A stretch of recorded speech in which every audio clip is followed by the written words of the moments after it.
Salam, selamat pagi, dan salam sejahtera bagi kita semua, segenap warga Jemaat Gereja Toraja Depok yang terkasih dalam Kristus. Selamat berjumpa kembali dalam Sapaan Pagi, edisi hari Rabu tanggal 6 April 2022. Pertolongan kita adalah dalam nama Tuhan yang menjadikan langit dan bumi. Kasih karunia dan damai sejahtera dari Allah Bapa kita dan dari Yesus Kristus dan Roh Kudus menyertai kita. Amin. Sebelum kita membaca dan merenungkan firman Tuhan, mari kita berdoa. Bapa kami yang bertahta di dalam kerajaan sorga, pada kesempatan ini kami ingin mengucap syukur atas seluruh berkat dan penyertaan yang telah Engkau berikan kepada kami. Kami akan membaca dan merenungkan sebagian kecil daripada firman-Mu. Biarlah firman ini dapat tertanam di setiap hati kami dan boleh menjadi pertolongan dalam kami menjalankan kehidupan kami. Berkati kami terus ya Tuhan, supaya kami selalu rindu untuk mendengarkan firman-Mu. Dalam nama Tuhan Yesus, kami berdoa dan mengucap syukur. Amin. Pembacaan firman Tuhan pada hari ini terambil dari Lukas 18 ayat 31 sampai 34. Yesus memanggil ke-12 murid-Nya, lalu berkata kepada mereka, "Sekarang kita pergi ke Yerusalem, dan segala sesuatu yang ditulis oleh para nabi mengenai Anak Manusia akan digenapi. Sebab Ia akan diserahkan kepada bangsa-bangsa yang tidak mengenal Allah, diolok-olokkan, dihina, dan diludahi.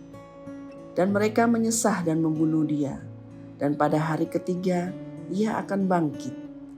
Akan tetapi mereka sama sekali tidak mengerti semuanya itu.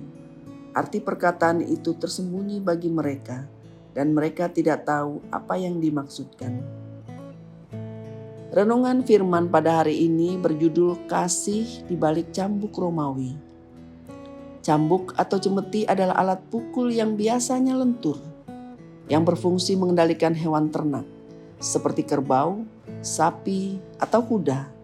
Juga berfungsi untuk memperlakukan seseorang secara keras sebagai pelajaran bagi suatu perbuatan. Injil Lukas pasal 18 ini menceritakan tentang penderitaan Tuhan Yesus yang harus mengalami penderitaan demi menyelamatkan umat manusia. Ia diolok-olok, dihina, dan diludahi. Bahkan tidak hanya Yesus disesah dengan cambuk hingga mati di kayu salib. Peristiwa ini diberitahukan oleh Yesus sendiri sebelumnya. Cambuk yang digunakan dalam peristiwa itu adalah cambuk Romawi yang merupakan senjata mematikan. Senjata yang terbuat dari beberapa tali kulit yang diikat pada gagang kayu, di mana masing-masing tali dilengkapi dengan lempengan timah yang diikat pada jarak tertentu.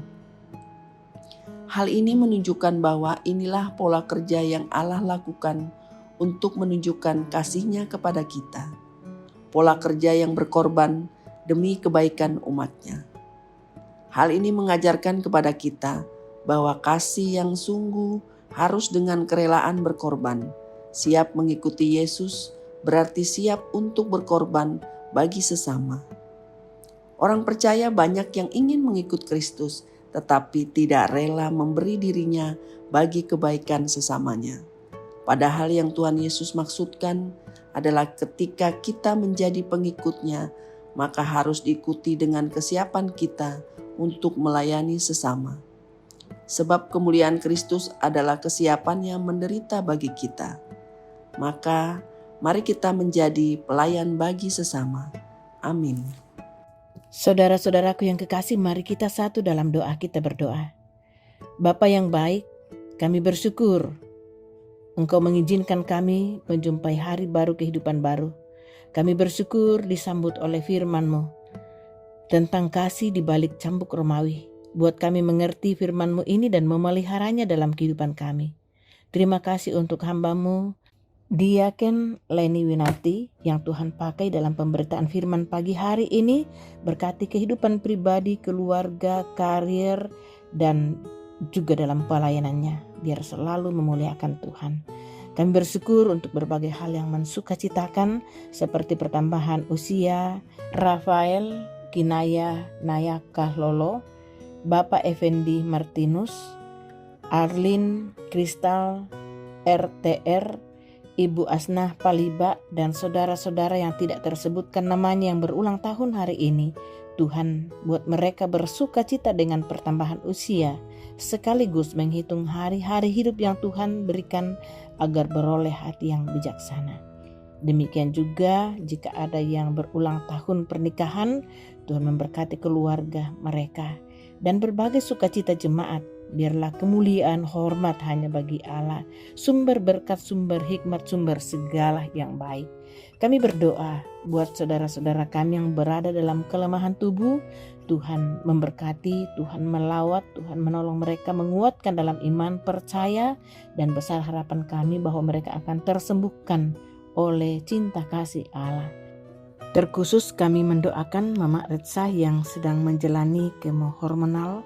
Kuatkan tubuhnya, imannya, dan hatinya.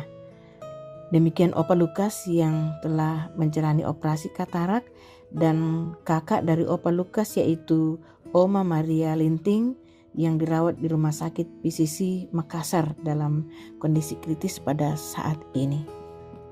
Kami mendoakan rencana kehidupan hari ini baik secara pribadi dalam keluarga. Tolong kami Tuhan berencana di bawah kehendak kuasa Allah dan Tuhan menolong untuk mewujudkannya. Kami terus berdoa untuk memerintah bangsa negara kami. Tuhan memberkati kehidupan berbangsa bernegara. Tuhan memberkati Bapak Presiden bersama dengan aparat, bahkan pemerintah dari pusat sampai ke pelosok tanah air.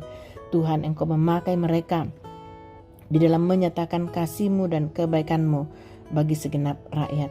Bahkan perdamaian dunia Tuhan, kami serahkan ke dalam tangan kasih-Mu, mungkinkan segala yang baik bagi kami. Berkati jemaat di mana kami berjemaat dalam segala dinamika hidup dan pelayanan. Biarlah kasih Tuhan yang senantiasa nyata bagi kami.